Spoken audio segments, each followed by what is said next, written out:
Today we're going to carve a bone-in ham, you guys. It's not as difficult as it seems. It's the whole ham. You're not going to find anything this natural, this unprocessed. This is the way they used to do it in the old days. It's the best thing to serve your guests. Keep in mind of a couple things. There's two main bones in here. One is the H bone, A-I-T-C-H. It's part of the hip bone. There it is, right? The femur bone runs about this way. So I'm going to show you where it is here with my knife. So I can hit the bone there. So we're going to remember that when we carve it, we're going to cut out some boneless pieces and then we're going to carve those separately. So we're going to take a bone-in ham, make it into a boneless ham. So start right at this H bone, go all the way to the cutting board with a sharp knife, follow the bone, go all the way to the table. Come back to the femur bone. Be careful, the knife's pointing at you. Turn your knife, follow the femur bone. Go all the way to the table. Then go back all the way down. And I got this large 5-pound piece of boneless meat now we can work on. Do the same thing, remember the bone right here. So I'm going to come down at the H bone again, go straight down, and take off a large piece of meat to work on later.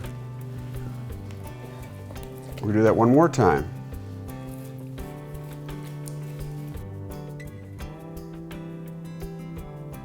Again, you just follow the bone, taking off these large pieces.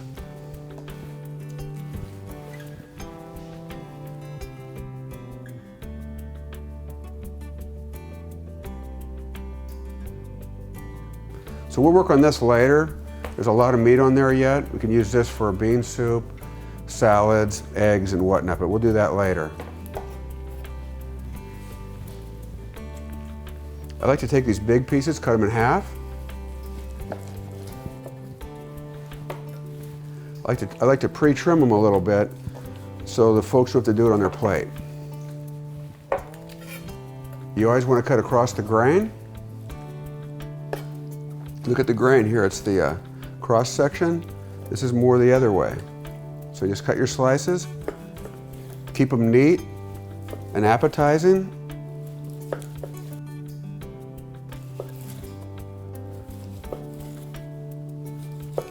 Keep them presented in a nice way so it looks neat for your folks.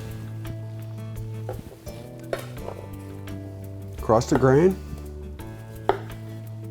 And you can't go wrong. If you get the grain the wrong way, it's just not as tender, but it's still excellent. One thing about ham, you always want to cook it with moist heat. Don't overcook it. 130 or so is good. Covered dish is good. And as long as you don't open the ham, don't freeze it. Once it's open, you can freeze it if you have to, but freezing is not a friend of ham. It won't hurt it, it just makes it less juicy, less succulent when you eat it.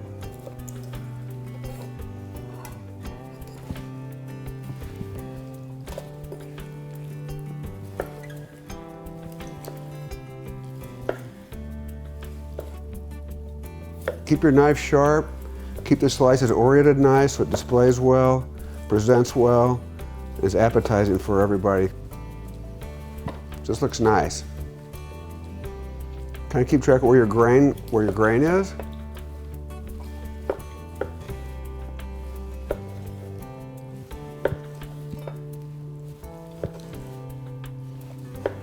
And so all I'm doing is cutting up boneless meat now. All the hard work's done.